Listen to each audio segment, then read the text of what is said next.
All right, there we go. What's up, miners treasures? All right.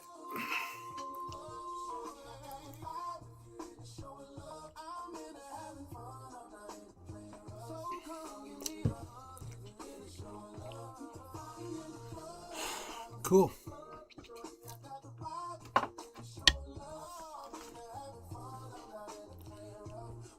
So here we have another one of the panels.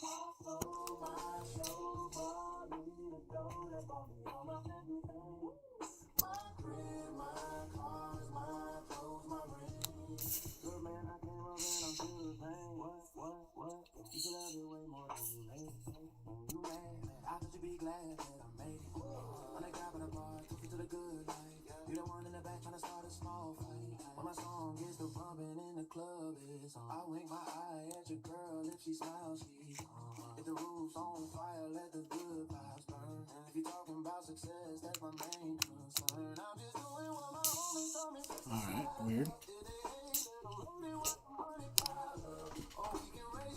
Okay, so I'm gonna start off, or I have this panel here, and this panel goes with the Aztec princess thing that we painted last time. But this guy just said just do whatever.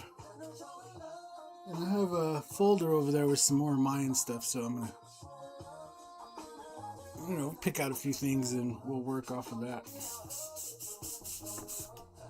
Got this new Segola X-Tech. Just making sure to rinse it out real good before we use it.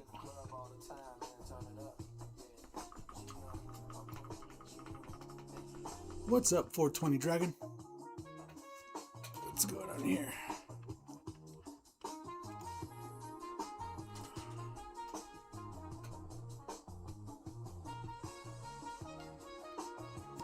Alright. I don't know.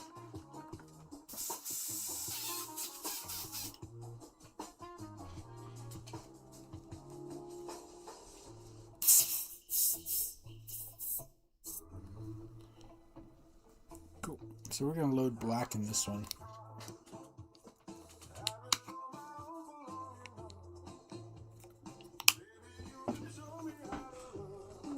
And then I got the Sotar up today. We're going to load white up in the Sotar.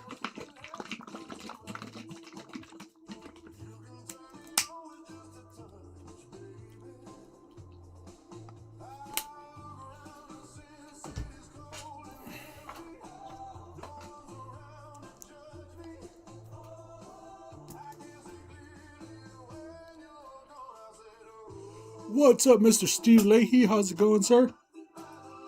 How you doing today?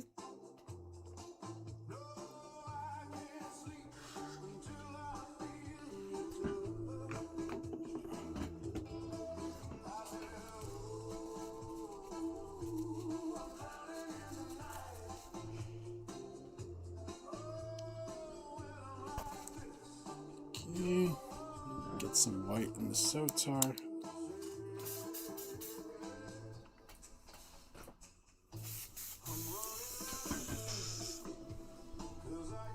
Bot clear and more 4011 reducer. Nice, nice.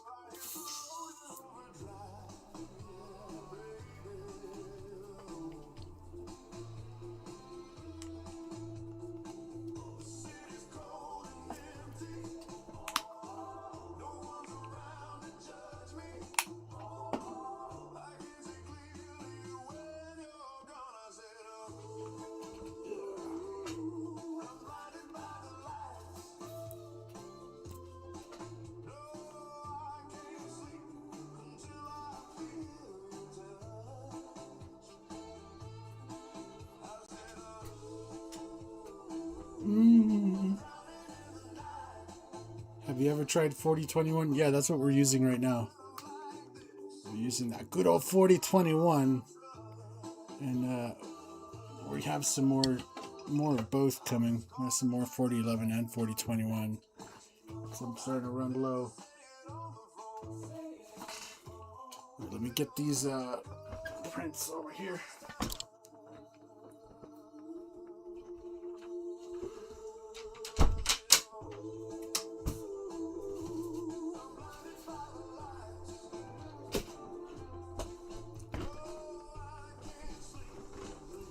said to just do whatever. As you can see what we have here. They had tried to do some lettering, but they did the lettering. See, the lettering is like this. And it says Puño de Tierra. You can read it, Puño de Tierra. But the way it sits in the trunk of the vehicle, and it sits this way. And he told me he didn't really like how ineligible the design was, like you couldn't really read it. And he wanted something more classy, not trashy. And yeah, he wasn't too happy with it. Anyway, let me pick out some designs here. I feel like we put a temple, and that's a no-brainer. Let's see what else we got here.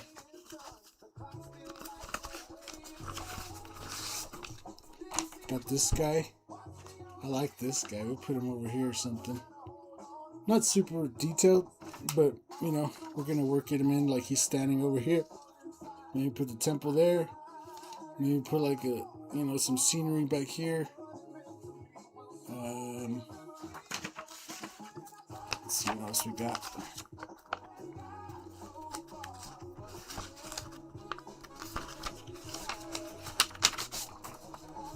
Got that guy. Not sold on that one now.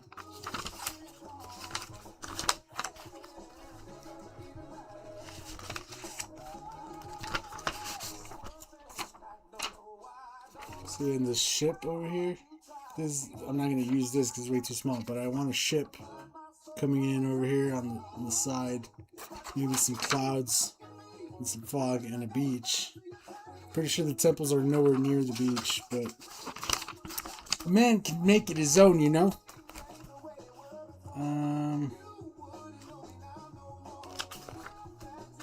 Let's see if there's any of these other ideas in here. I know I had somewhere it was like smaller, just a few different smaller items. I always hold on to these prints whenever you do a job and you print some stuff out just to have some ideas or references or whatever. And I always hold on to these. And do I like that temple or that temple? I think I like that one more. And then whenever like something like this comes around, then it's like, hey, I already got some stuff I could use. I like that. That would kind of match with that one over there too.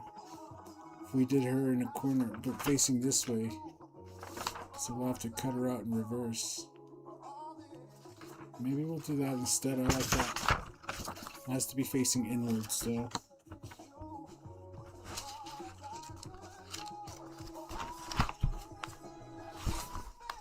Man, I don't even know. Maybe we put, like, you see this guy here? I like that one there too. We could put this guy on this side, put the girl on this side facing this way, and then we could just scrap the whole boat thing and do that, and then just fill it in with some.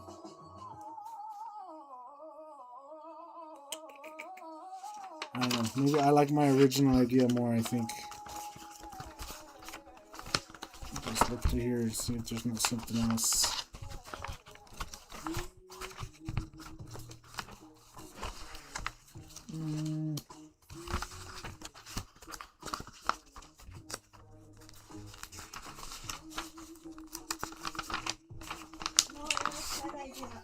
I could do a big.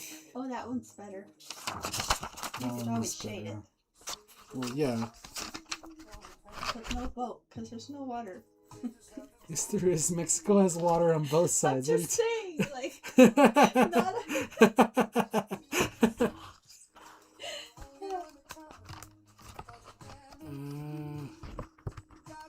You like looking on Pinterest? Yeah, I mean, that's, you know, I always save some ideas when I see something I like, I save it.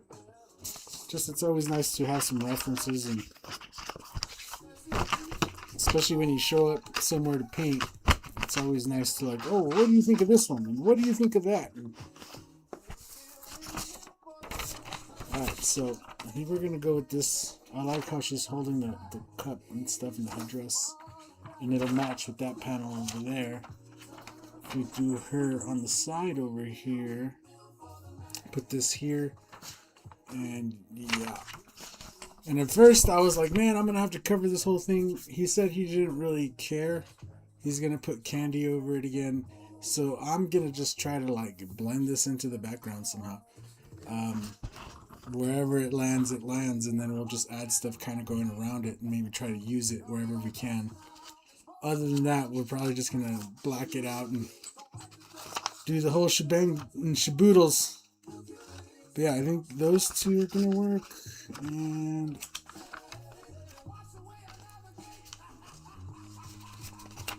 the wife was saying she likes that idea of putting that one on there.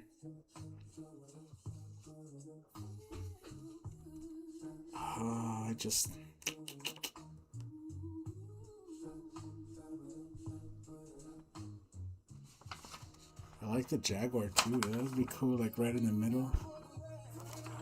But anyway, let's not get too distracted. Let's just do kind of the original vision, what I'm thinking in my head.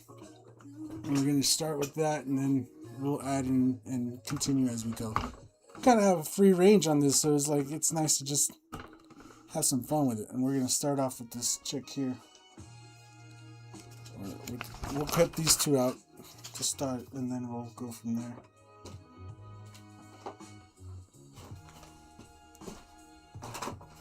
Anyway, how are you guys? How's everybody doing?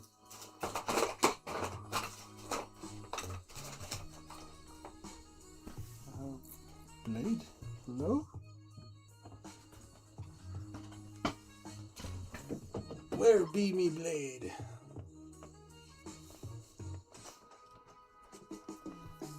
Okay. So I'm just gonna cut through these pretty quick.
Alright.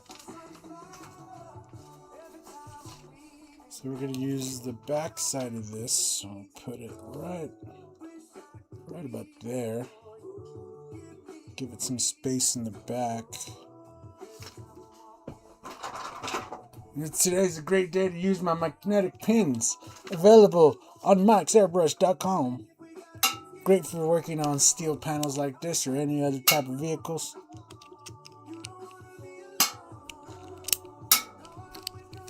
And it saves you a lot of time on having to mask or anything like that. You just use some magnets. Blam, son! And those are high power neodymium magnets that ain't gonna like just unstick on you. They're really good. How do you start with your stencils? Just cutting out the dark. So like for this one, because we're trying to cover the back, I cut out the whole thing, right? And we're gonna give it a whole white kind of coat, and then we're gonna go from there. I'm just gonna lightly build up this white. Oh, come on.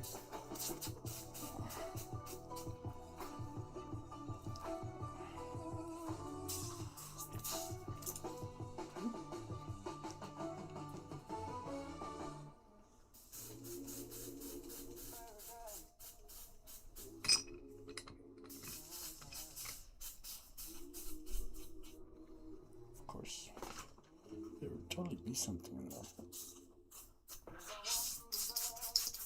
Spit it out. Spit it out. I can hear it. Take a look at my life.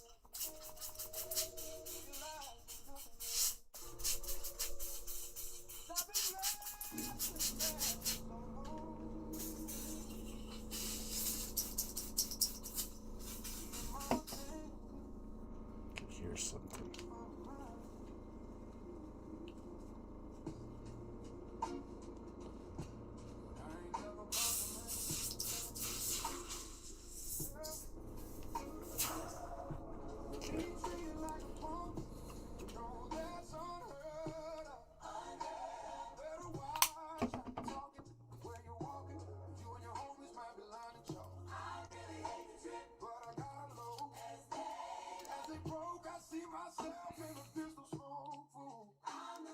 These super fine detail airbrushes, like, man, the little smallest thing will give you a nice big clog from the smallest little thing.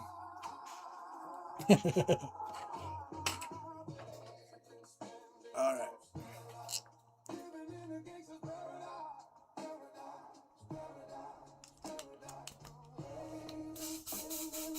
Alright, much better.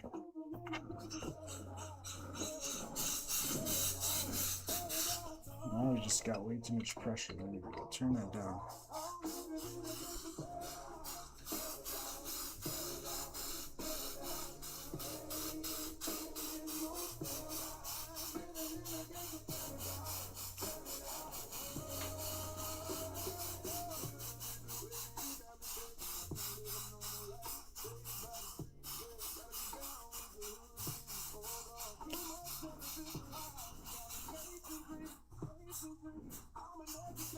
Just building it up real lightly, taking a few different tries, a few different coats. I'm not trying to just blast it in white because we're working with that, it's regular, just print paper. So if you get it too wet right away, you'll run into problems.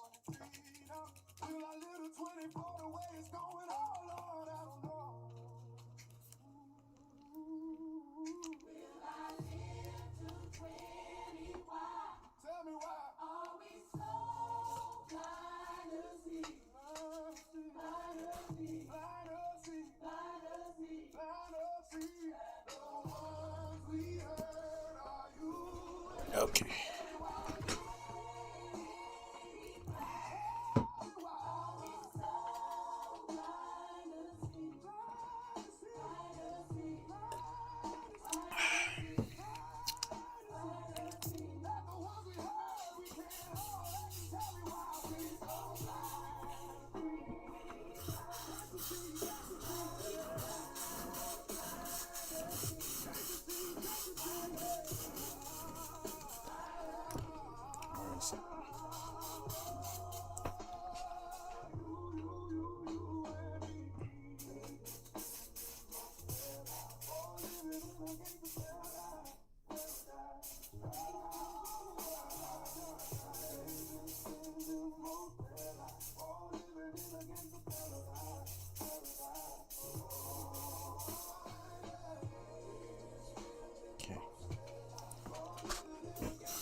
There you go.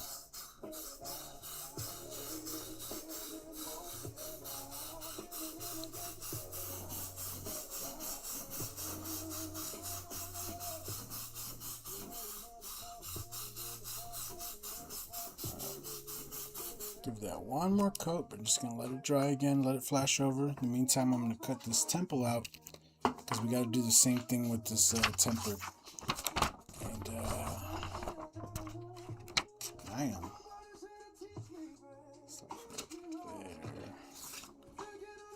That's like right there. So like the middle is like right there. Okay. Do you ever use clear coat to make printer paper into a metal stencil? No. I would just get a different paper. If I really was gonna use a stencil, I'd either get better paper or just use something like FBS Pro Mask. But like for stuff like this, all I really need is the outline, or like a guide. I'm not really relying on the stencil to do much other than help us get that area like squared in, and then I could freehand basically everything else if I wanted to, but the stencil just makes it easier. Like using a cutout just makes it easier to place everything in the correct spot. But like yeah, using clear coat to make your paper harder or stiffer or something is just like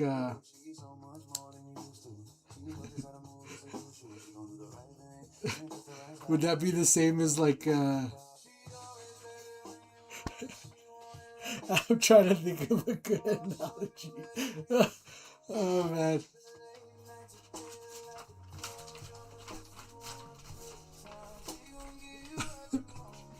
It's like bringing a boat to a swimming pool because you don't want to get wet. It's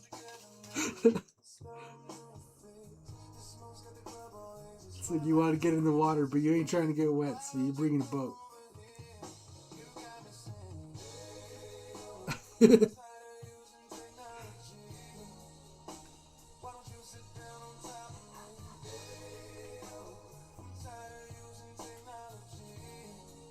But yeah, they sell different thickness of paper, so if you want something stiffer, or that's gonna last you over a few different sprays, you could definitely just cut it out of something else.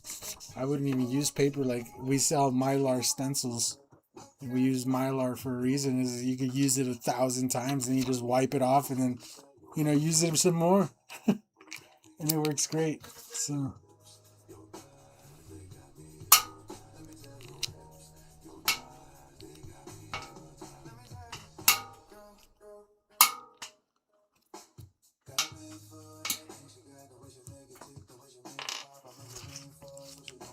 So let me start putting this one in.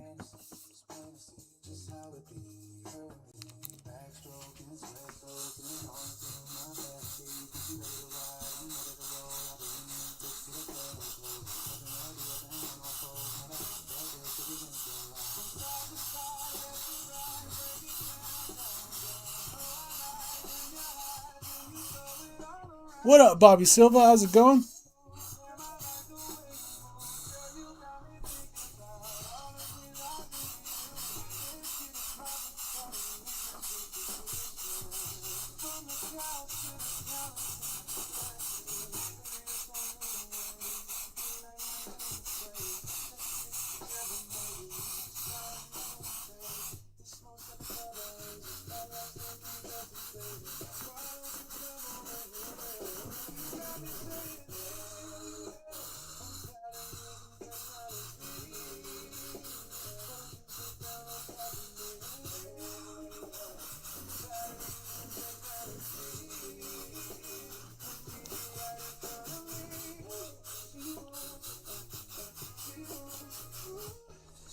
Alright. Now for this particular one, we could probably just take it off. And then we'll be working with this other stencil. See how we have that now, that nice shape in there. And then as we detail it in, whatever you could see, like just that barely little bit you can see of that, it'll just blend into the background. And once we put the last highlights, you won't even see it. And then she has a headdress, so we're going to put feathers going back here. That'll hide some of that. And put some smoke.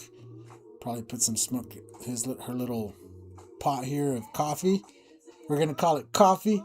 It has vapor here coming off, so like some steam. So we're gonna have some of that coming through there. We'll do some fog leading up to this, some fog coming off the side here. We'll try to make it look like maybe oh man, how do I get it? I need to get some form of transition over here to water so that we could put a ship. I really want to put a ship.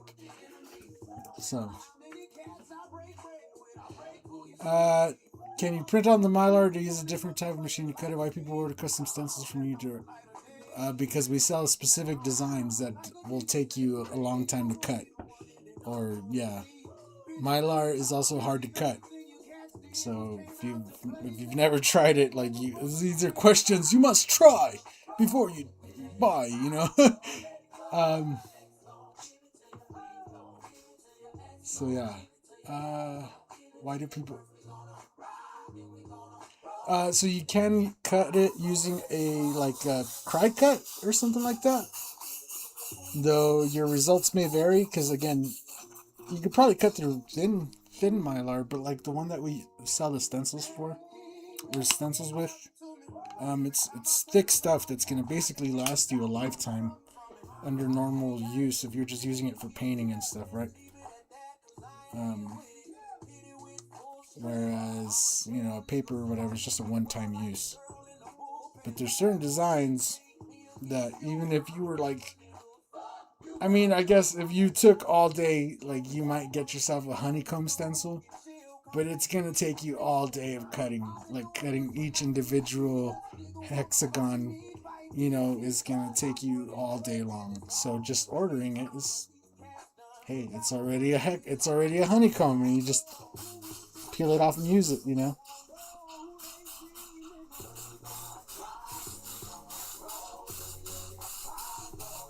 So that's the reason why. Now, there is a lot of people that will figure out everything they need and all the machinery and, the programs and everything, and, kudos to those people. But, like, most artists, like even me when I was just starting, like, I just wanted to stencil, man. I didn't want to have to learn how to fucking make, a file to print on a cry cut and, do all this stuff. I just wanted a honeycomb stencil, and I didn't want to have to spend, $300 on a cry cut machine, probably 20 to 40 hours learning how to make a file, and then finally, 6 or 7 cuts before I got a cut that looked okay. And yeah, like, depending on how much you value your time and how much this stencil is worth to you, like, it's just a lot easier to order it. That's the truth. It's just a lot more convenient. It's like you could build a car. For sure, you could build a car. And it's probably going to be an okay car. It's going to go down the road. It's going to drive, do the things. But if you want a nice car, you want to have all that nice stuff. If you want it to be precise and you want it to, like, run straight and have some horsepower and all that stuff, like, there's years of engineering that goes into making it a good vehicle, right? So... like that's basically why people order a stencil. It's like, yeah, you could make one for sure, but like certain things are just easier bought instead of made. Don't let me discourage you though. If you want to go through the journey of learning everything you need to make or cut your own stencils, be my guest. I'm into it fucking 15 years now of stencil making and selling. And every day it's still like another thing where I'm just like, oh, why didn't I think of that before? Oh, that makes it so much. Oh, and now the machines, you can get a cheap Chinese machine, pretty cheap. But like if you want a good quality machine, they're expensive. So you gotta keep that in mind too.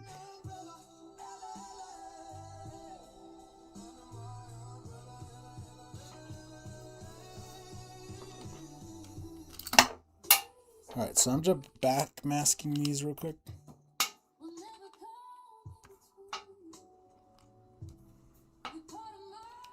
You absolutely nailed it. It's just, that is what it is.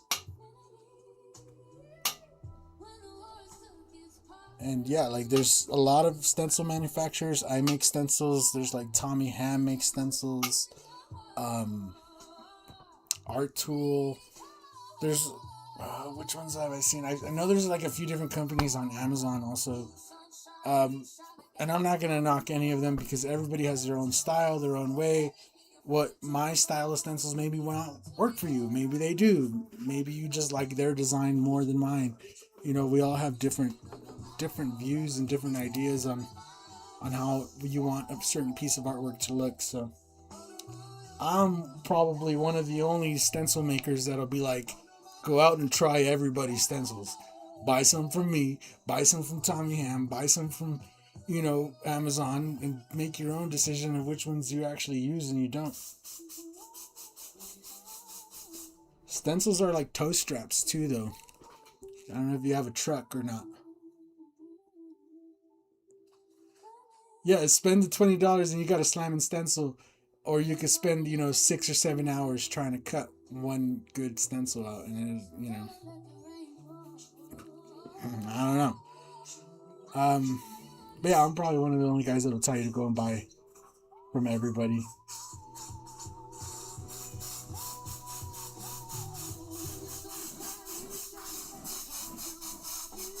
And it's actually awesome that we have lots of choices now, because we used to not have that many choices. And that's why I started selling stencils. People kept asking me, like, man, I seen you use this. Where'd you get it? And like, I made it. Oh, because I seen this certain company has one, but it's like $300 for a kit or $300 for a set. And I'm just like, what? Like, why would you do that? Don't do that. Like, there's, try other options. Maybe theirs is worth $300, but if you ain't like 100% sure, maybe try one of the cheaper ones first. I don't know.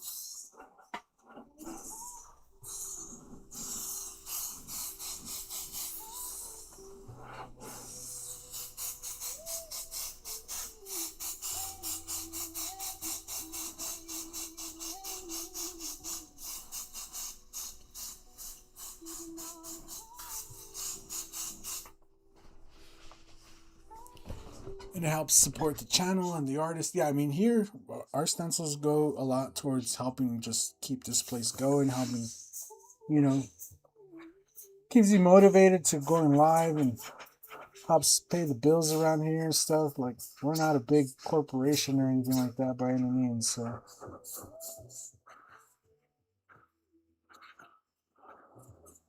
And right now, like, honestly, we're just spending on better equipment.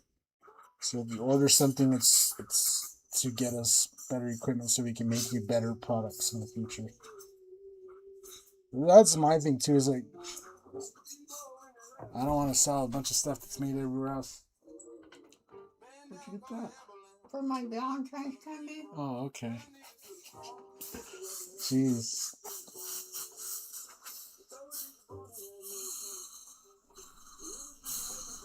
I'm about going to Hobby Lobby and buying myself something. Go ahead.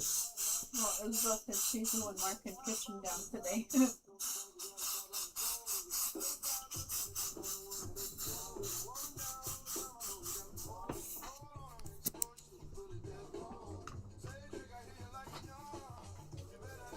What's up, Partachala?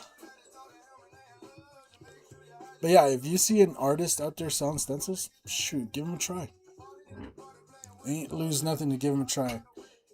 Especially if they're like $20 or under, right? And that was my thing too, is like I wanted to make them affordable, because there was, when I started selling stencils, there were sets that were just outrageously priced. And the reason was because nobody was selling them. Nobody was selling stencils. There was only a few different companies, a few different people.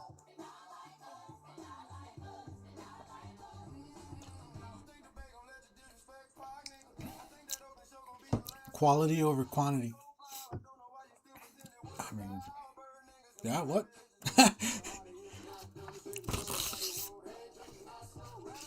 That's such a double-edged sword. That quality over quantity stuff.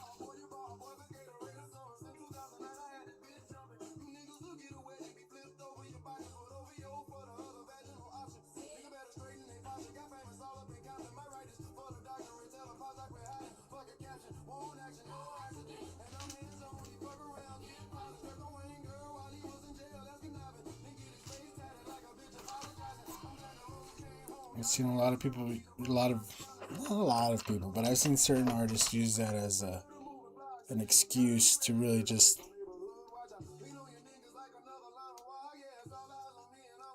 push stuff in a way that's really not beneficial for anybody besides themselves. That's what I would say.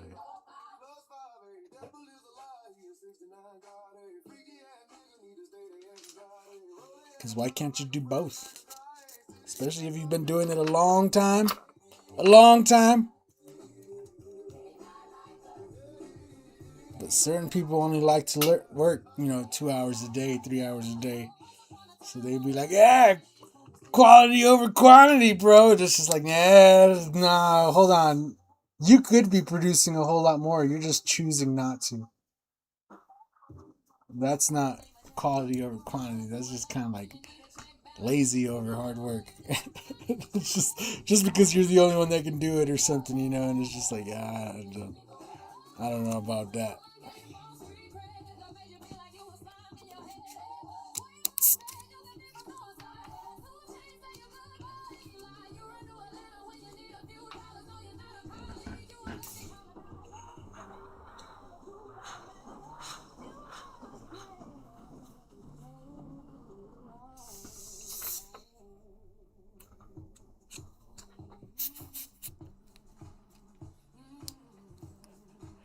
Yeah, the quantity bros. Yeah.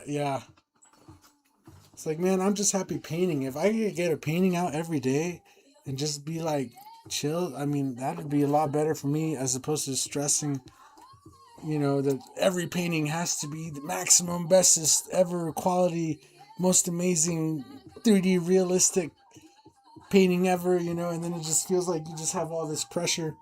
And if you don't make it any good, then people are really going to be upset. Or being the guy that's known for that, that's all you do. Like even Steve, right? Steve does like all the detailed stuff, but like he has like those amazingly detailed like skyline, like where the whole city of Detroit and all this stuff, like city of Tokyo.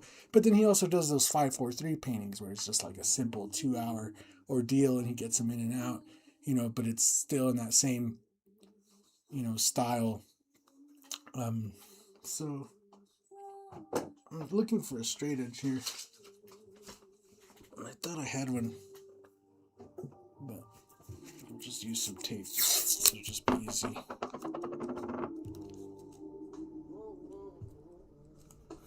But I've seen dudes that are like work on the same painting for sometimes it seems like years, man. And then I've seen people work in person to where it's like, man, like you're not even spraying any paint out of there. Like it's nothing coming out. Why are you making the hand motion? If I didn't get to the fast black and whites, I'd lose my mind. Yeah, like, dude, I could imagine trying to sit there and just constantly have your eyes like in that amount of like stress, trying to focus in on small stuff all day long. Like, no way, man.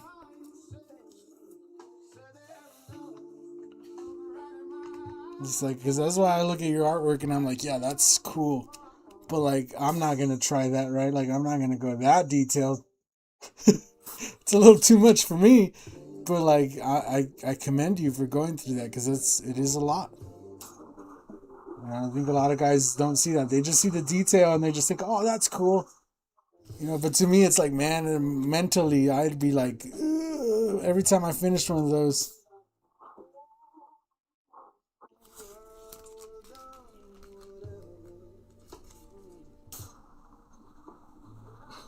And the 543s, I feel like you get a quicker, faster reaction, and sometimes even better reaction than some of those really detailed pieces.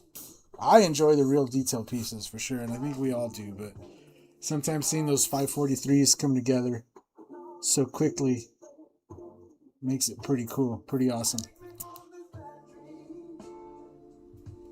If they could see how many stencils we have a whole stencil rack outside in the garage, and then we have like we can literally make any design we want, and I do, and I constantly cutting stuff out by hand and Like, the reason I cut these out and just throw them away afterwards, because otherwise I'd have like a whole warehouse full of, oh, I used this stencil and used that stencil and did this, and that's the stencil I used for that thing. And sometimes it's worth it to just make a new one.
Okay, I need a straight edge. This is driving me nuts. I'm gonna just use a.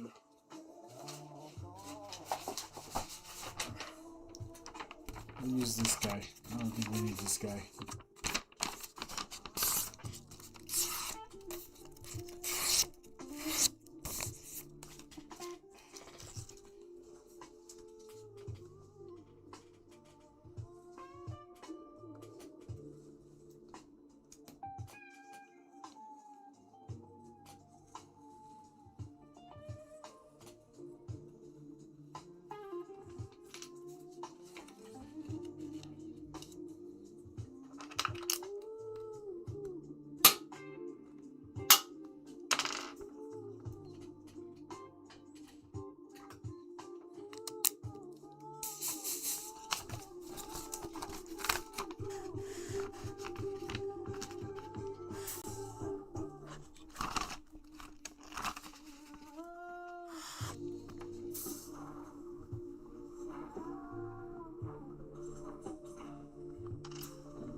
Yeah, with the little handle. Ooh, look at these. I need to send you some of these, Steve, because I know I've seen yours with the broken handles on them, and I specifically made these so they wouldn't break. They're made out of almost like an ABS type plastic, so they're pretty strong.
I didn't see them when I ordered the stencils. Have to order some. Yeah, definitely worth.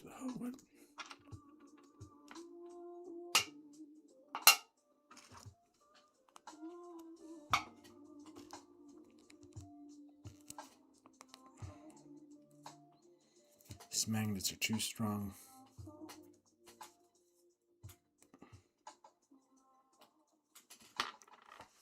Put some glue on that one, some epoxy.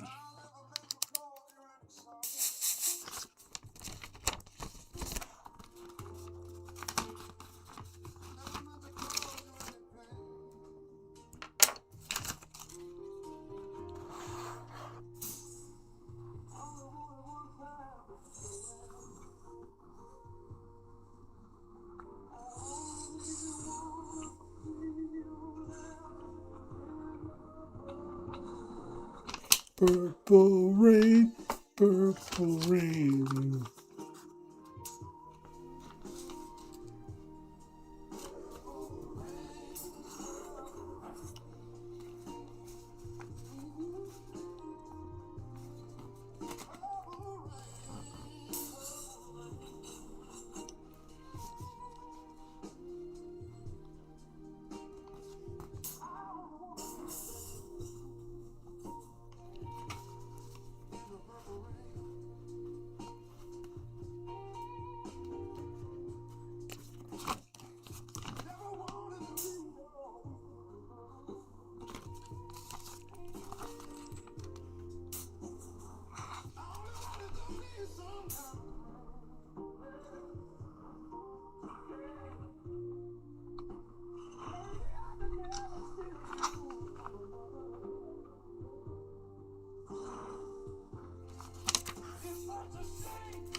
Then we'll just use a little bit of white on this edge right here.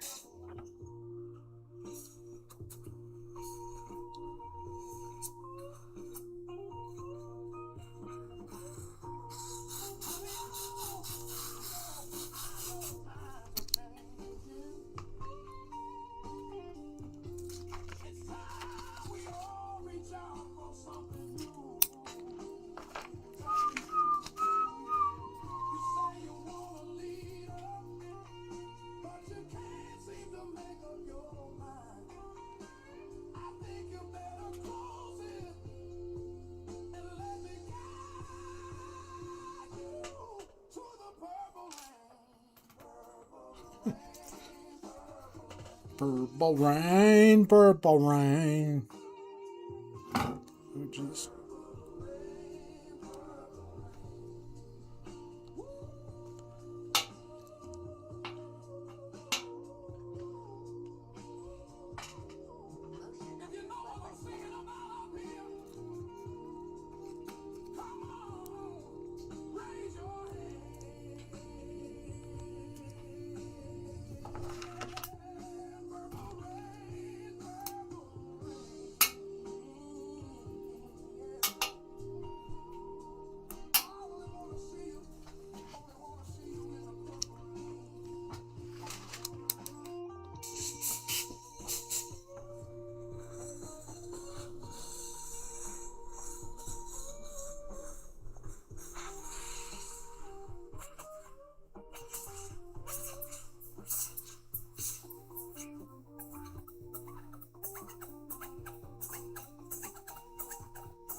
Purple rain, purple rain.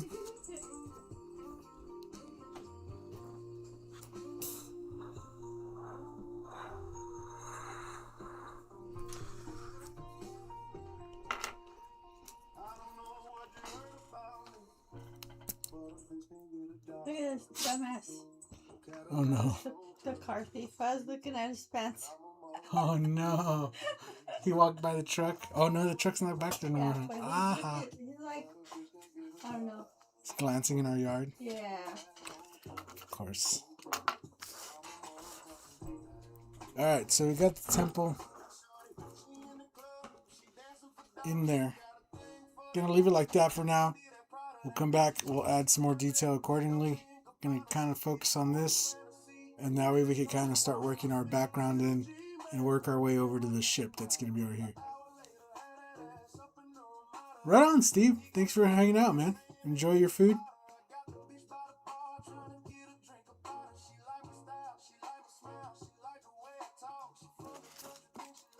Shit, I just feel like I missed one shading spot, and that's right here.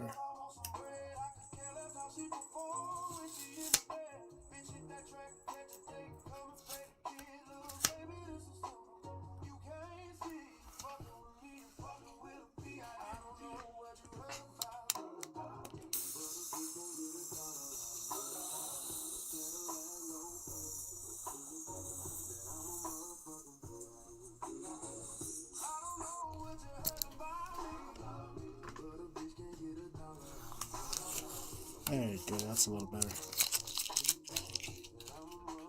Cool, so we got that. I'll mess with that a little more. Let's get this girl in there.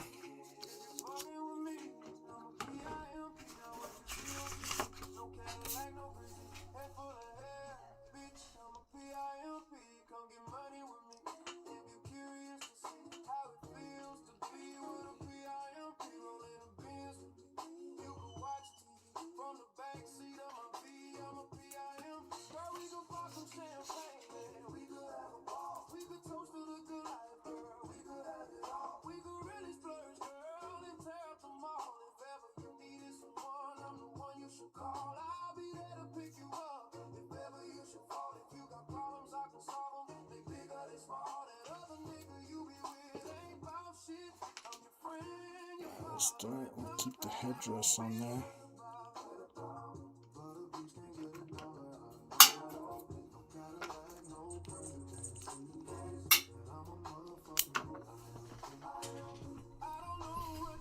And then we will, at the same time that we're doing that, we could probably do this other piece.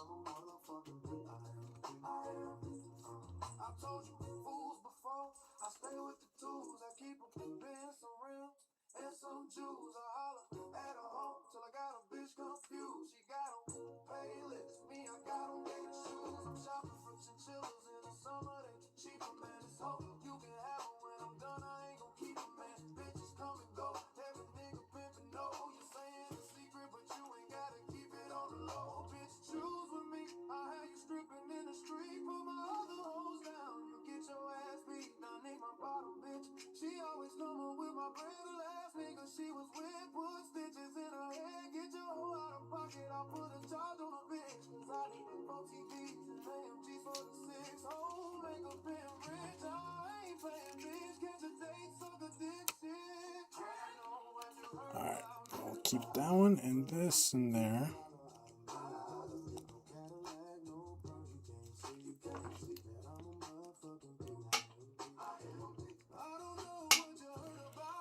Alright.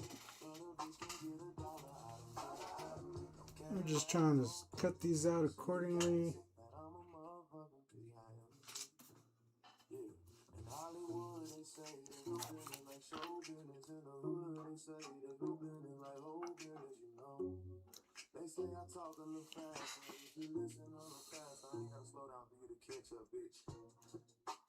Alright.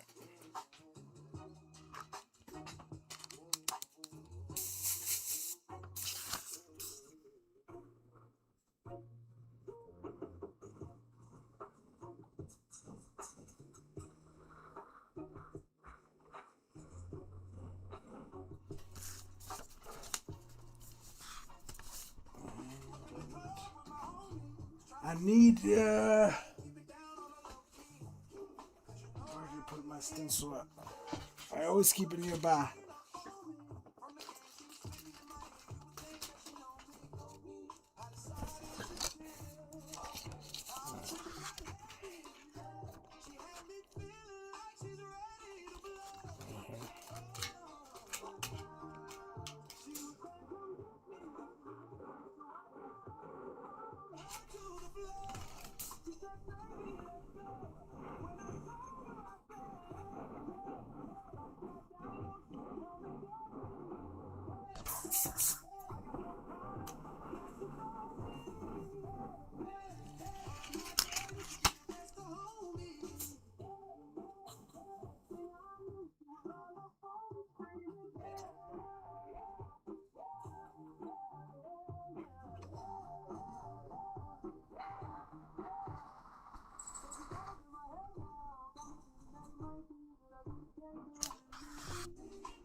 This mic is like right in the way.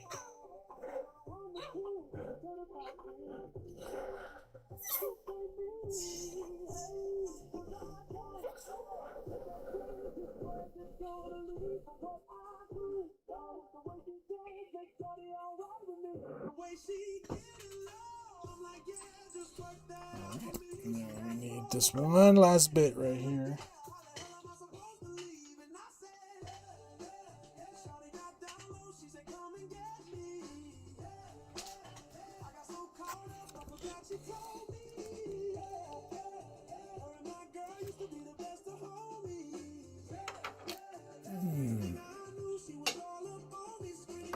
Okay.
Ah, I just tore it. I just ripped it, dude.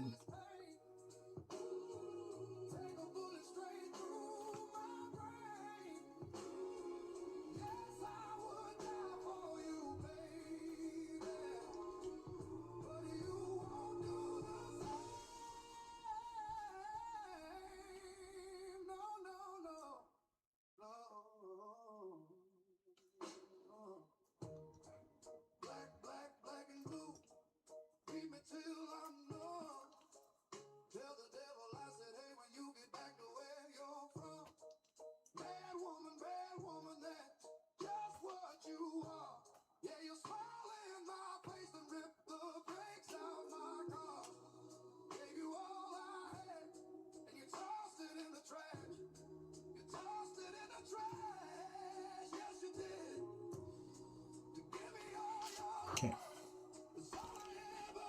Alrighty.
feel like I gotta bring you guys in close for this one.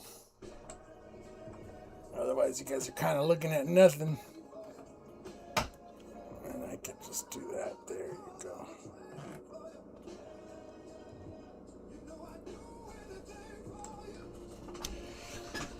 Okay. Oh. Don't get cramp. Don't get cramp. Oh, don't get cramp.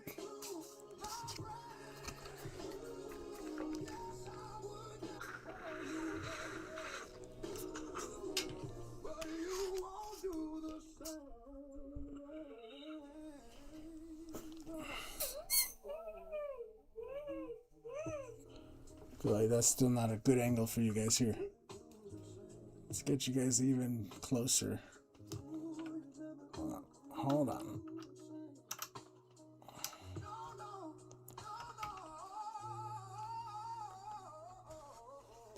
There you go.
Trying to work around this microphone pole is not gonna work out here. Let me get this out of the way.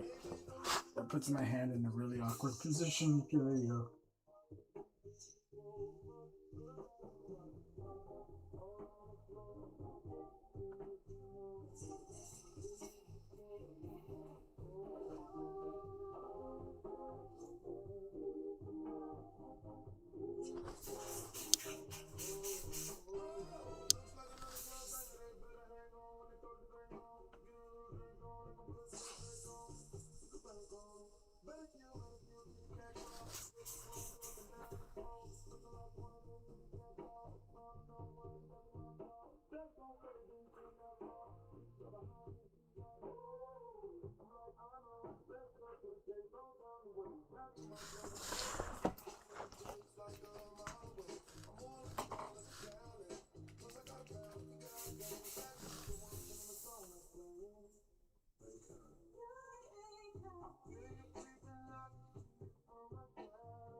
Little tiny freaking face.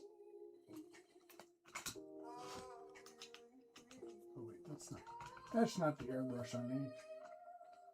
Okay, now let's add a little bit of hair here.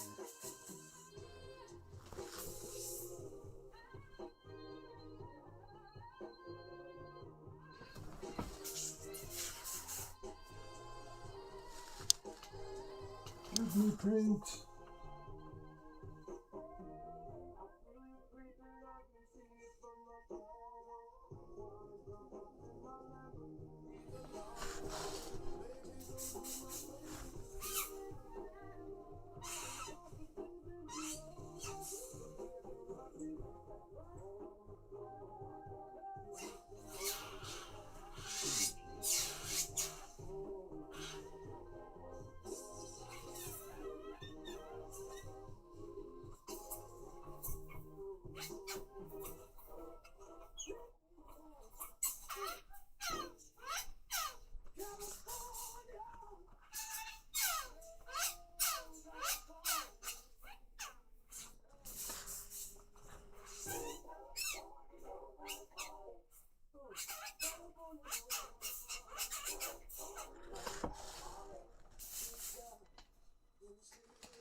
Alright, there you go.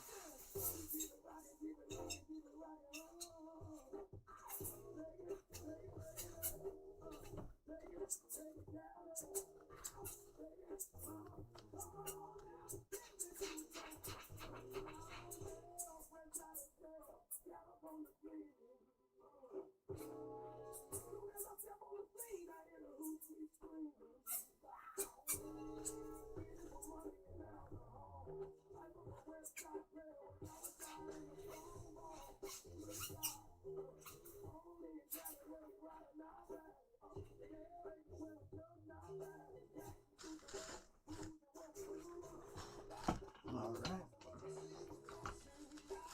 Feel like we're getting somewhere now.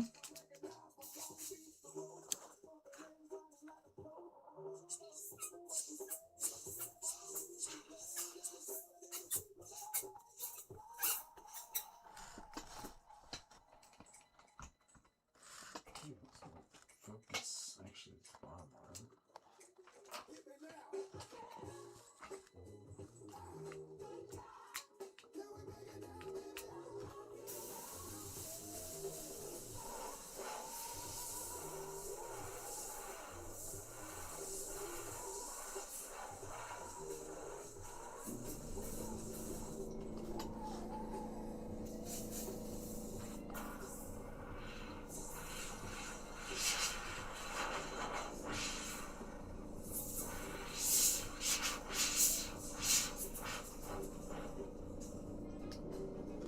Okay.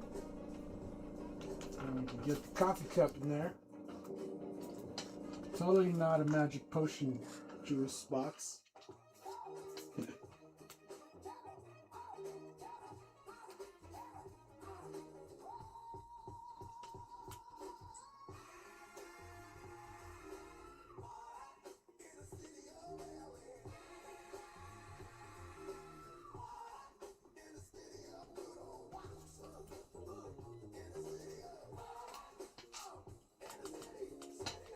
I got her hand.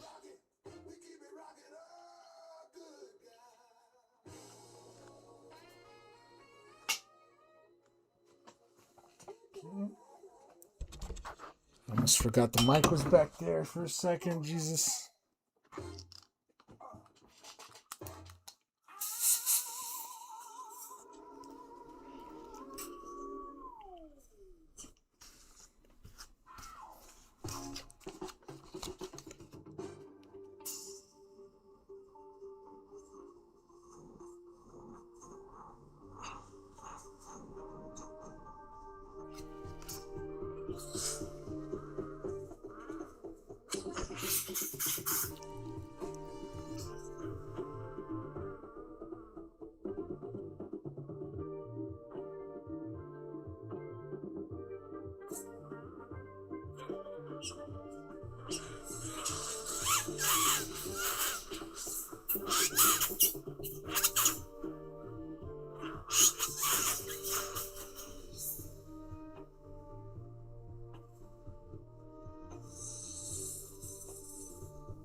Toxicity of our city,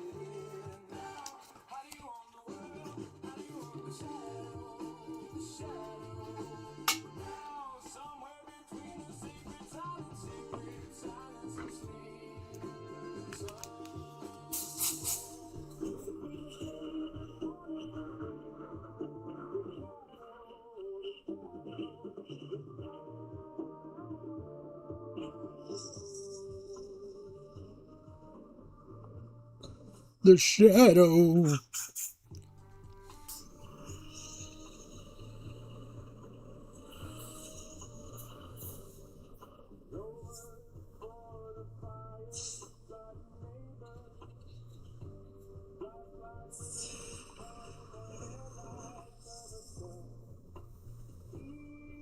He sees as a pastime activity the toxicity of my city, of my city.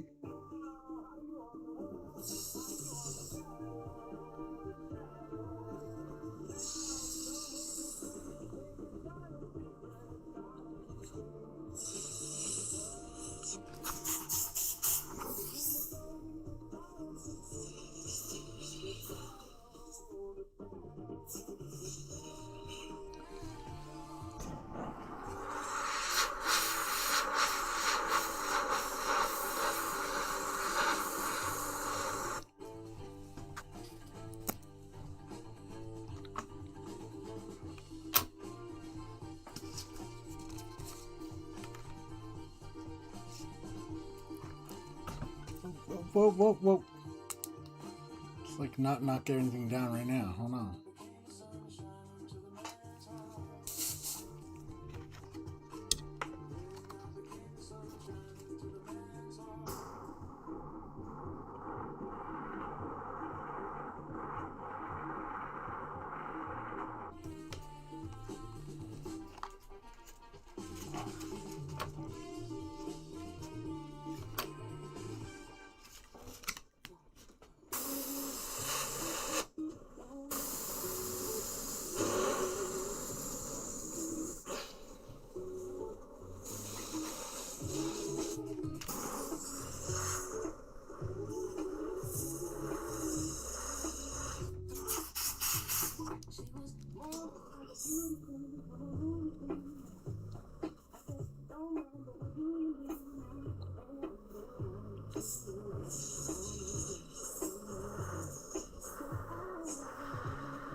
And I need to figure out exactly where this goes, so we need to put this back on.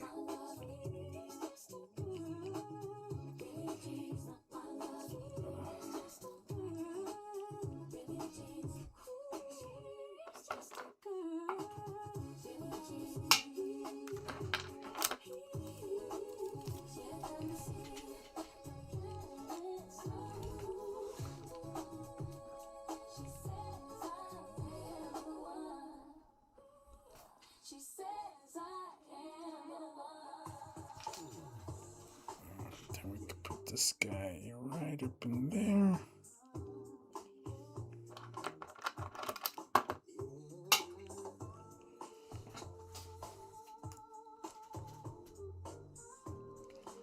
Cool.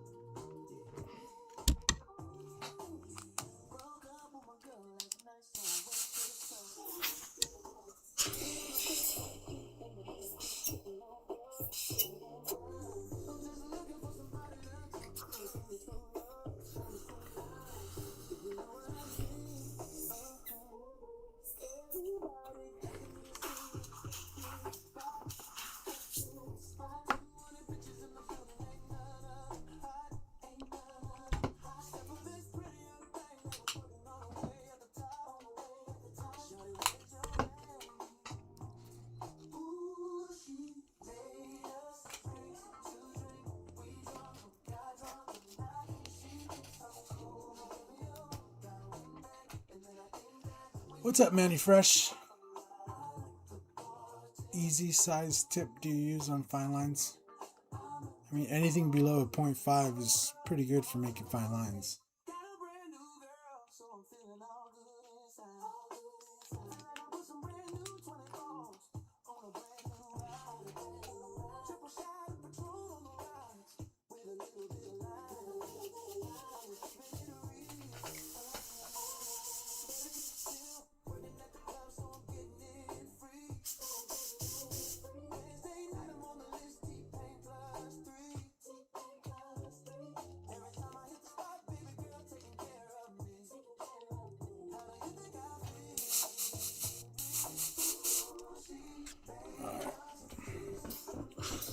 Try that again.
Yeah, any size tip underneath 0.5 is pretty good for fine lines.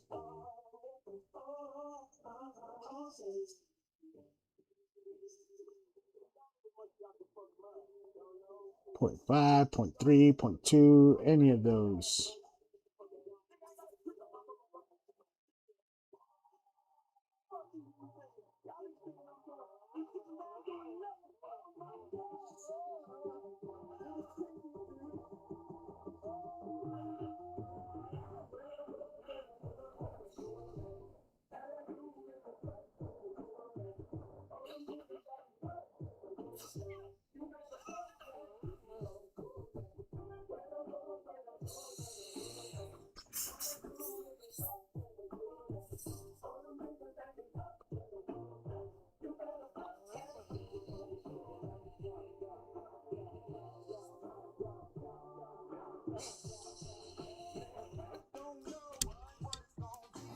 A little bit of white on there.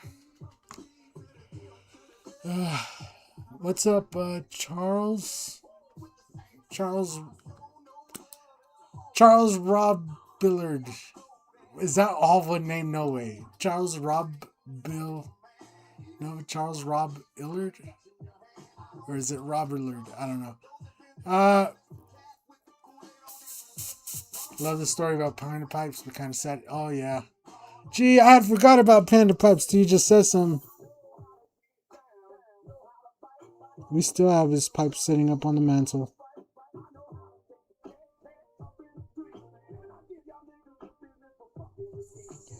It was super sad for sure, but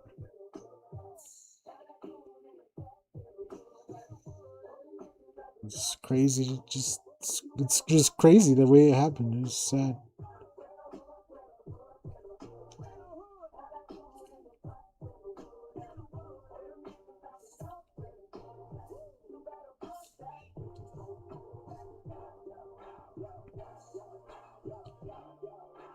That Panda Pipes guy, he was a trip all the way around, man, too.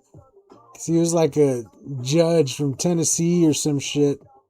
And he had come down with cancer. And he wanted to seek treatment other than chemo. But at that time in Tennessee, they didn't allow any kind of medicinal marijuana or anything like that. And it's something he had heard a lot of people that he had up on the stand. And he said he used to give lenient sentences for weed because he felt like people actually used it as a treatment. Because a lot of the people that would come in, he said, were older. So he was always curious. And then when he actually came down with having cancer, and yeah, he said he went for one chemotherapy session or something like that. And that was enough that he was like, no, there has to be a different way. And yeah, he ended up like doing the whole marijuana treatment thing and ended up trying to turn it into a business and everything. Like he really believed in it. And it was just, yeah, wild story, the guy.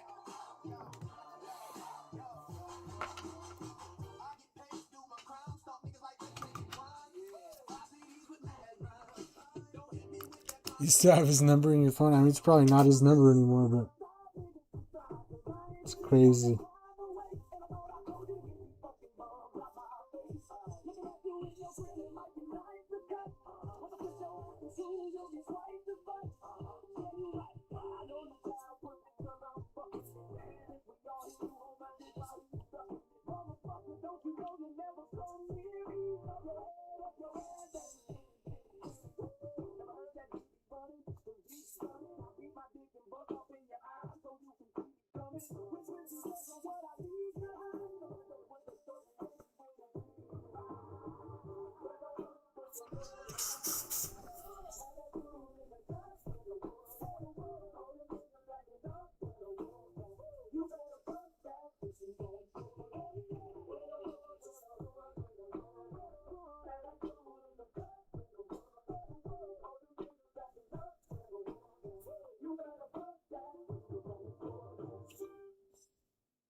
got her in.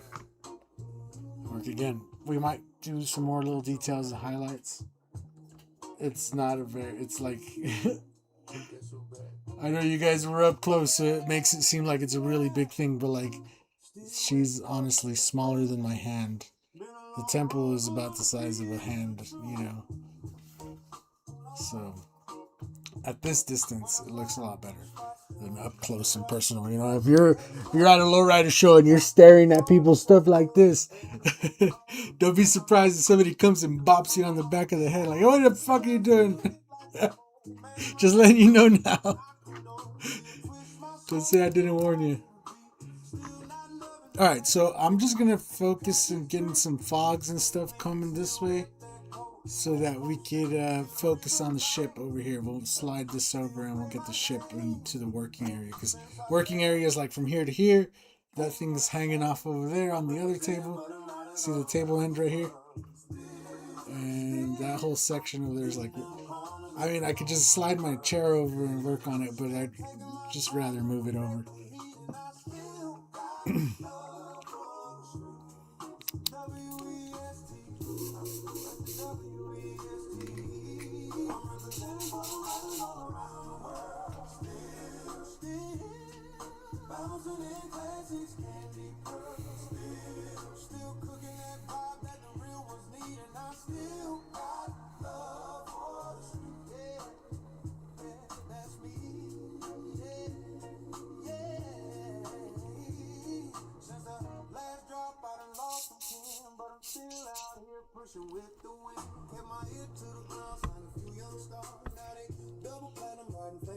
That's what I said about the what? Ah. All right, so I'm just gonna do a little bit of smoke coming up this way here.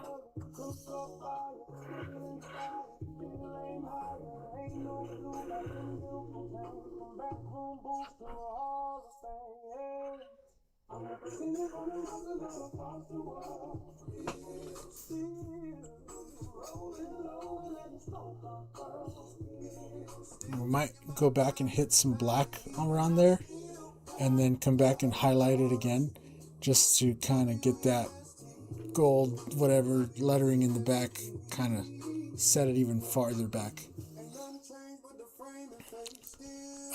So we'll get some fog coming in here.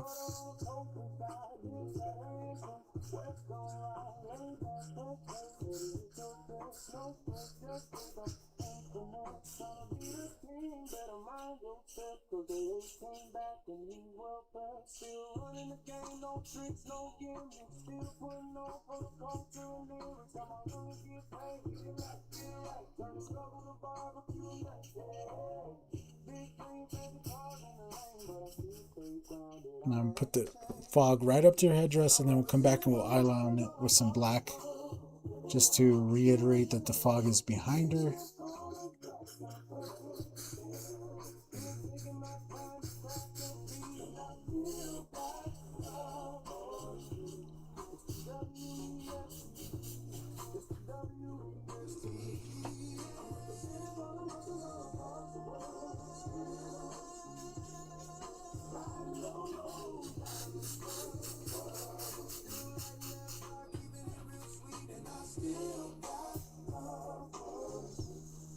And then I'm going to make some smoke coming out of here, and I'm going to make a skull right here. Why not? Let's throw a skull in there just as an easy little filler coming off of her smoke here. And that'll give us also the leeway to just add another skull somewhere else if we need to use some more filler. We could just always bring one coming off of her chalice here, her coffee, her very innocent coca cup. It's cocoa, not coca. Or is it coca with cocoa? The treat of the gods.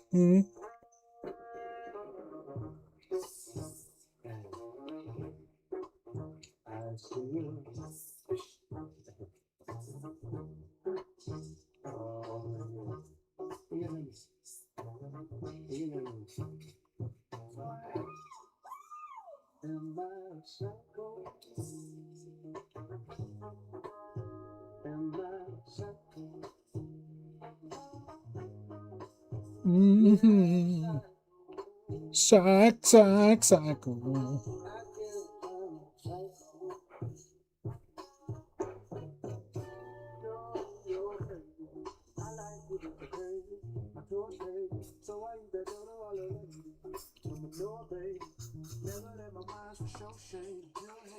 Okay.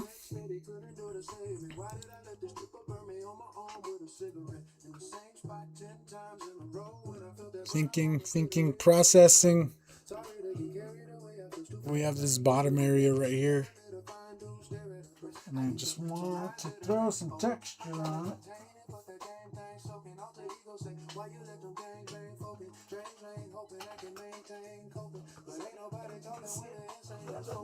Okay. There you go.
All right. Cool. Just bring in a little bit of black.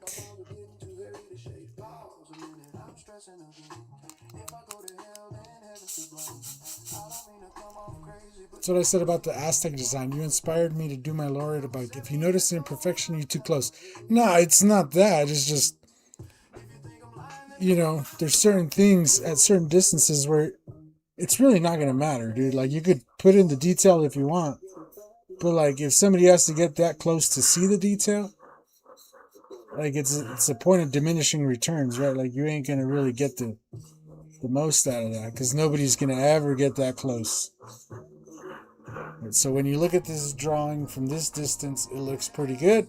And that's about as close as somebody's going to get. And I'm like maybe a foot and a half, like 18 inches away from the panel, that's probably what most people, like the guy that buys it, that's how close he's going to get to it.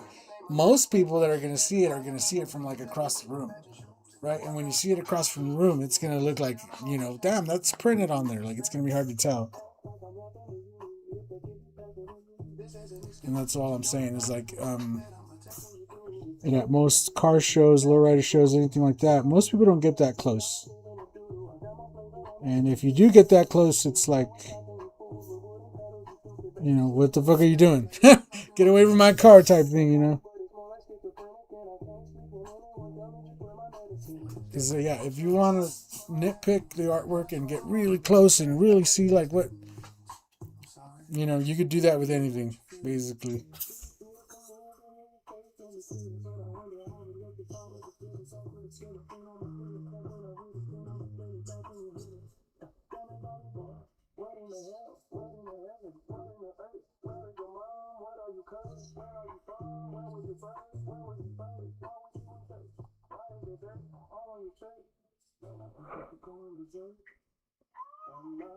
Doing these type of skulls reminds me so much of like the early 2000s and late 90s, where that's what everybody wanted. Oh my god, there's a smoky skulls, and can you do freehand skulls? And it's just like, yeah.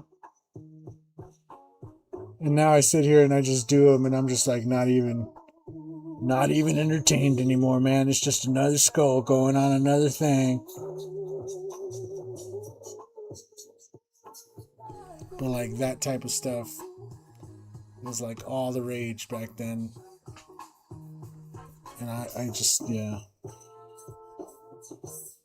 I used to tell people back then, like, oh, I could make you like a really cool, realistic skull and stuff. And then just, no, man, I just like that freehand look. It's like, all right, sure. Let's do it if that's what you want.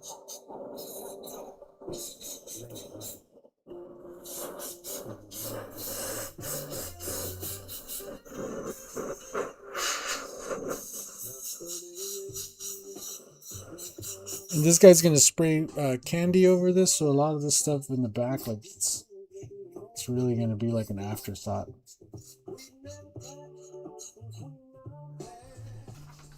So just keep that in mind.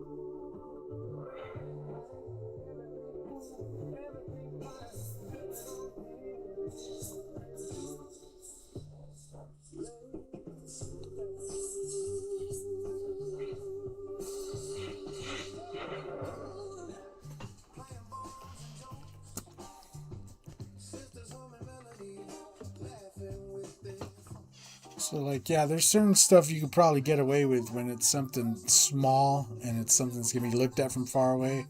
Whereas, like, the Steve Leahy blade that I have back there, it's designed for you to go up and get close to it.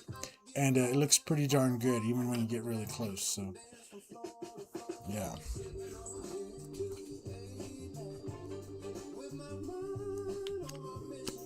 Can't be too good at unplug your extension cord again. Yeah, man. We've seen it all.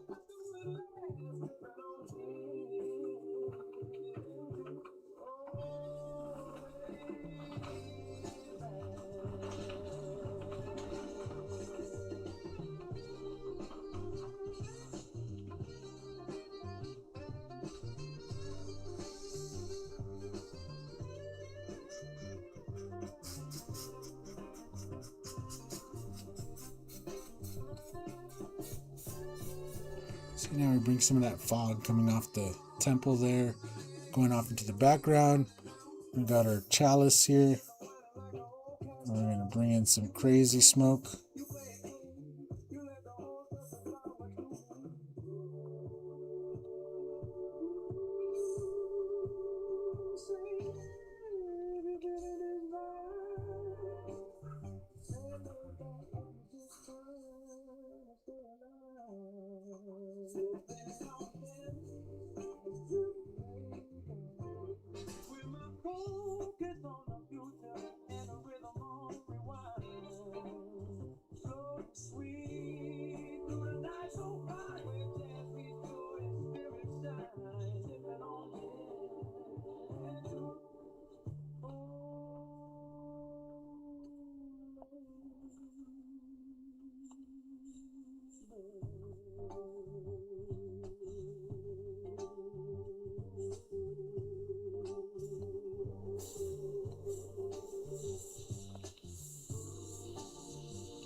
Alright, so we get somewhere on that.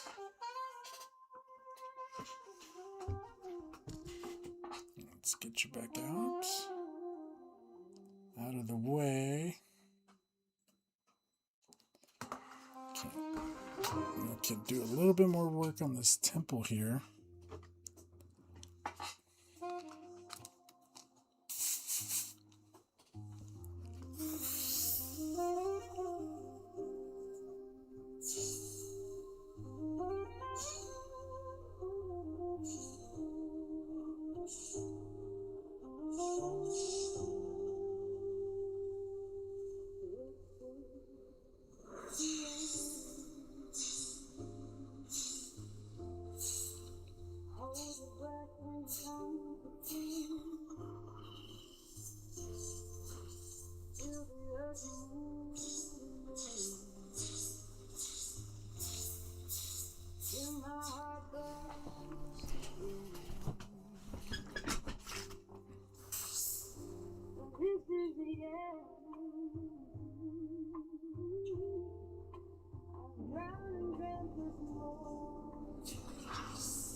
Alright, just makes it a little bit more detailed, just a tad.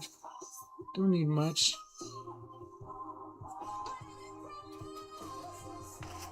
Alright, now we need to work on our ship over here.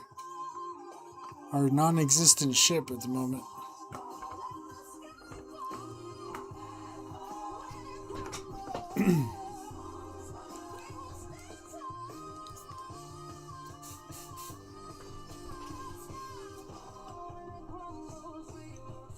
So we're going to make this a cliffside right here.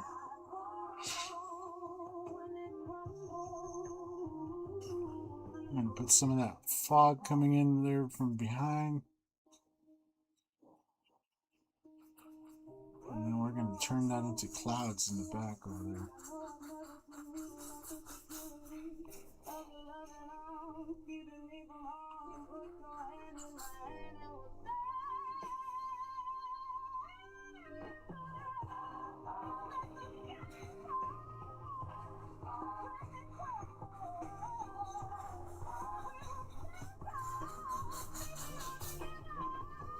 I'll make it look like there's some waves down here.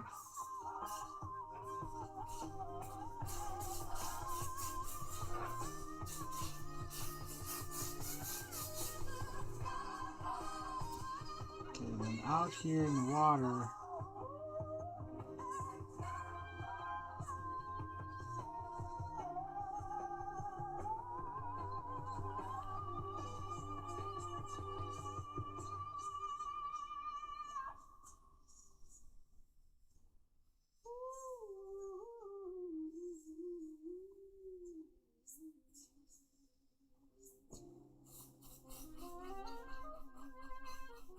we're just going to freehand this bad boy in here.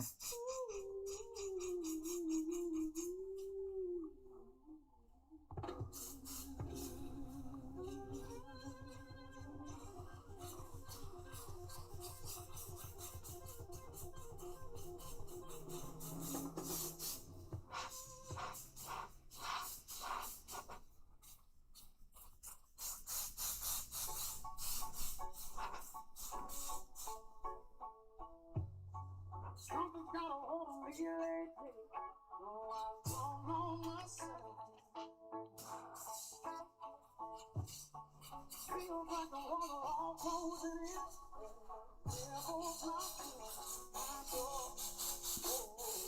So hopefully you guys can understand the vision there. uh, good to see some artwork while I'm working on mine. Cool.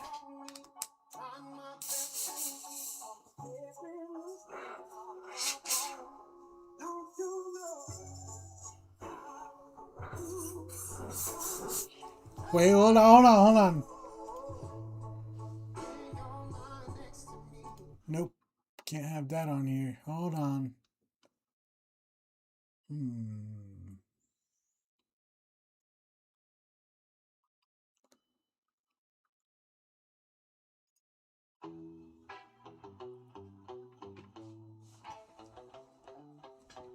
Alright, let's see what this is about right here. Let's see what this is about.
Alright. I don't know if you guys could see that. Hold on, let me move it over. I didn't realize I was working completely off camera over there. Baby! Hold on, let me go get some more lemonade here. My mouth is drying from talking so much.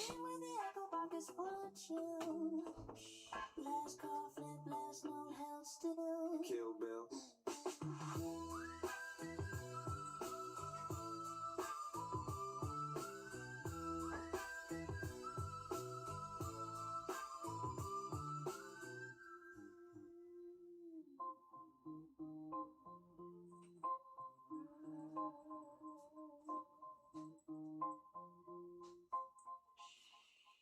Milk for the moon in a chip blue cup, yeah.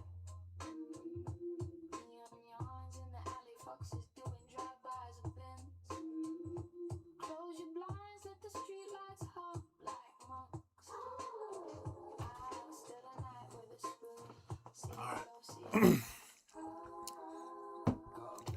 Okay, so I'm going to focus in the very back clouds first, because that's going to go over some of the ship. I just want to get the layout of kind of what my vision was, so I could kind of have it on there to work with. And now we could kind of go around. What's up, Thomas Thompson? How's it going? This is fire. Thank you, sir. Thank you. All right, so I'm going to just get the clouds in here.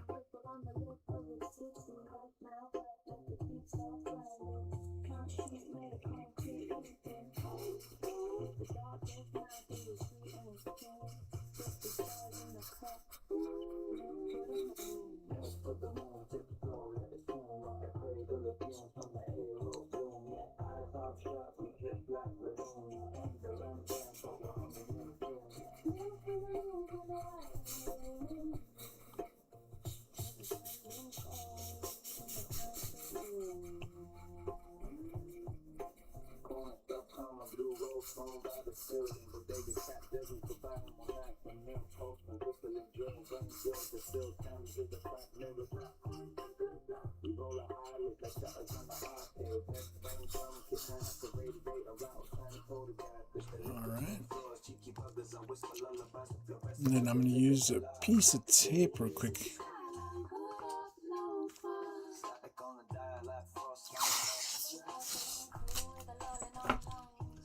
Use this as our cliff side here.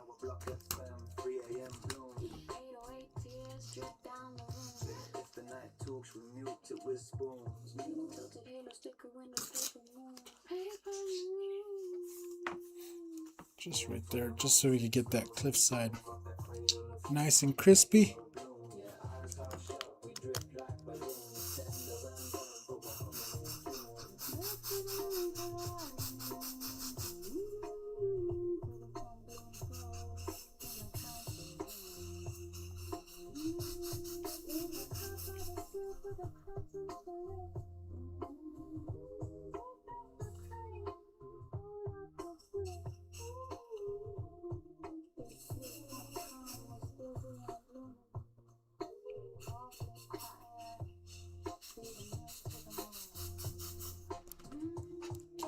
Go. And then we'll get these clouds going this way.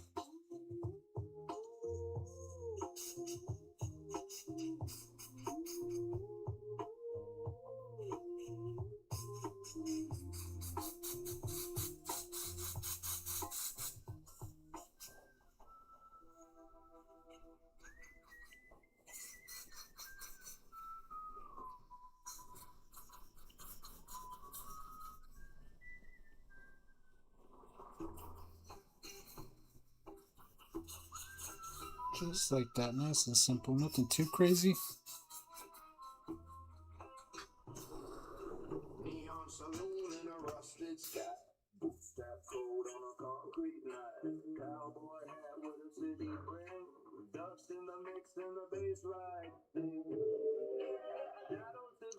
Let's get the water in there.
Okay, those are our clouds.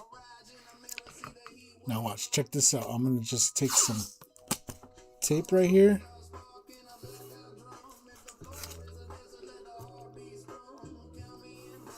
We can add some sun rays coming in.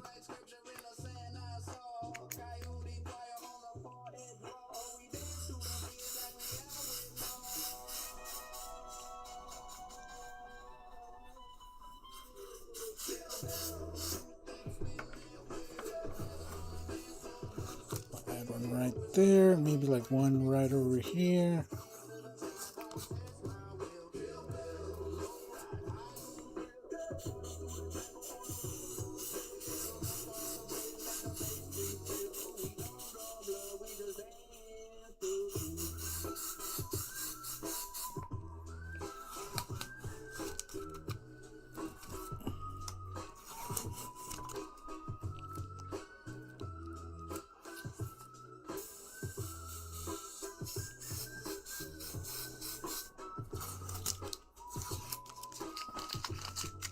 Right, so like you got a little bit of sunlight coming in through the clouds right there.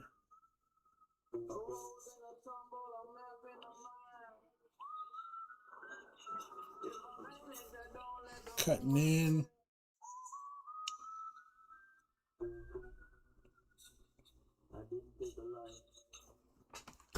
Oh, Jesus.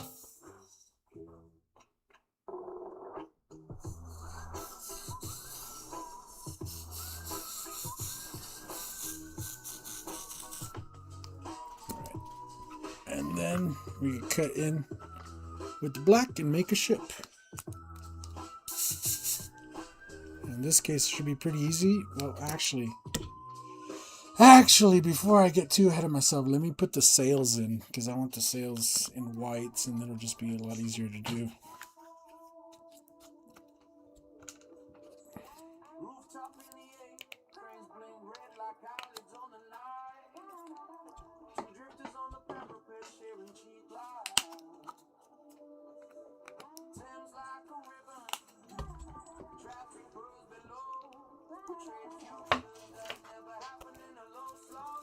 What are you doing, Steve Dub? I didn't realize you were in here. Hmm? You come up, up, up, over here. Good girl. All right, get down. All right.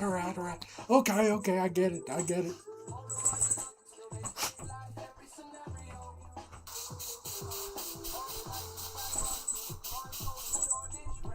All right, so I'm just gonna get these sails in here.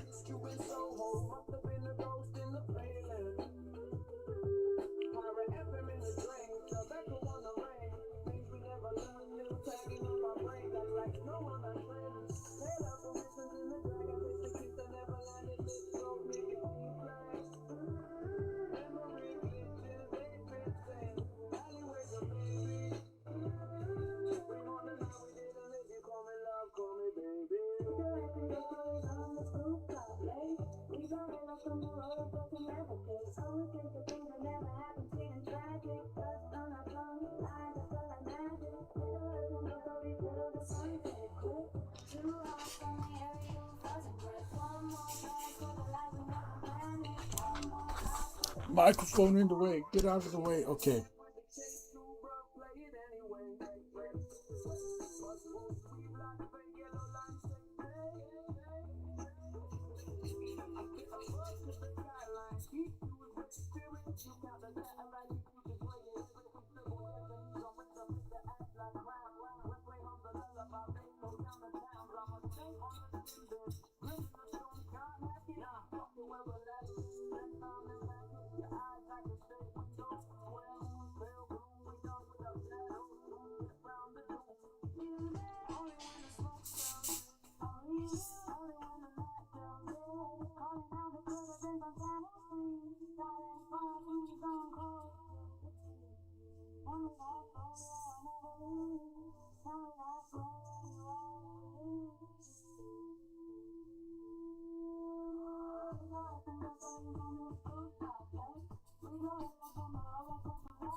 All right.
Alright, just need some highlights on this ship.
think I need I need to add back in some of this texture here.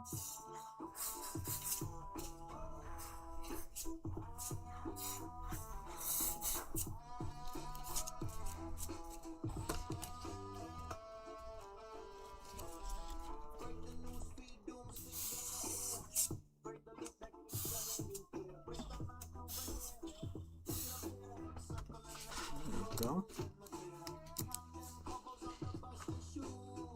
So you guys can see there.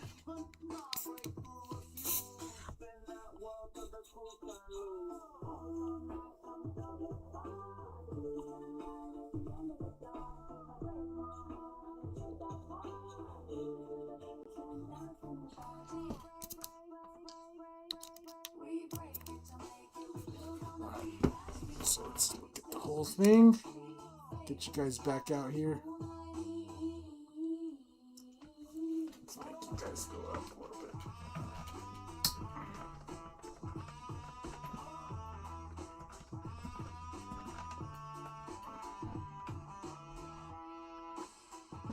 There you go. You can see the whole thing from there.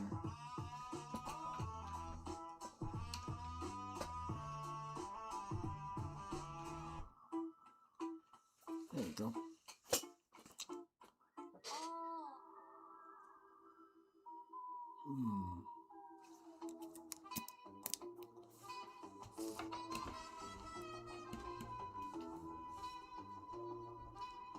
What's up, Justice? How's it going? Yeah, I'm using my Sotar and X-Tech 300 for this one.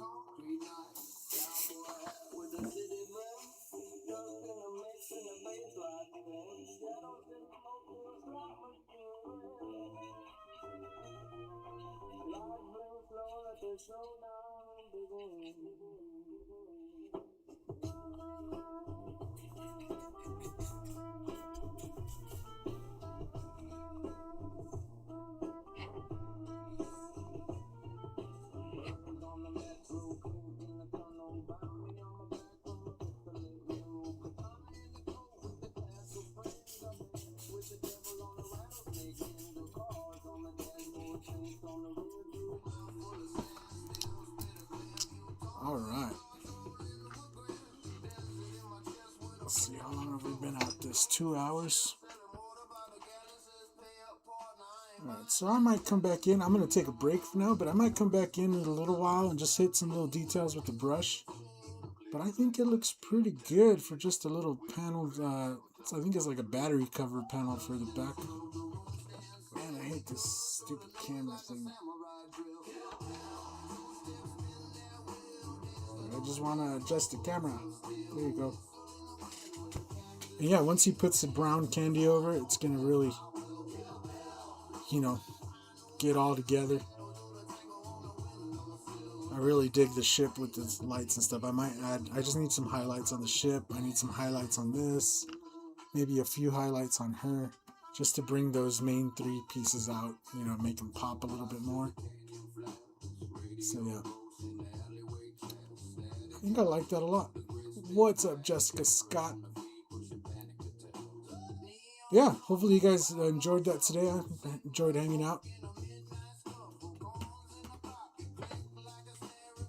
Just looking at it now. I'm just looking at it, seeing if something comes to my head right away. Any ideas, you know. Try to get it as nice and neat for you guys to see. There you go. I don't know, I can't think of anything right off the bat, but if I think of something, it's always easy to just add it in. And there you go. We got rid of all that lettering, that weird upside down lettering. So I think this is an improvement over what he had for sure. Anyway, guys, thank you guys all for watching today. Shout out to the Skull Squad members in the chat today. We had Bobby Silva, we had Thomas Thompson, we had Justice, and I think that's it. Yeah, Thomas Thompson, Bobby Silva, and Justice, members of the Skull Squad, joined us in today. Thank you guys for joining, hanging out for a little bit. As always, appreciate you guys watching. About ready for some food. So I'm gonna go get some food. Hopefully you guys are doing the same. Happy Valentine's Day to everybody out there.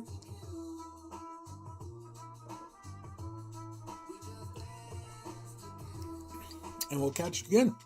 Another day or two, we'll be live again. And yeah, we're going to kind of keep up this streak. Every 2 to 3 days, we're going to do about 2 to 3 hours live. And that's about as much time as I have for in between trying to fix my truck and taking care of all the stencil orders and trying to, everything else. Like, man, 2 hours every 3 days. I got you, boys. I got you. Anyways, we'll catch you all next time. Later, everybody.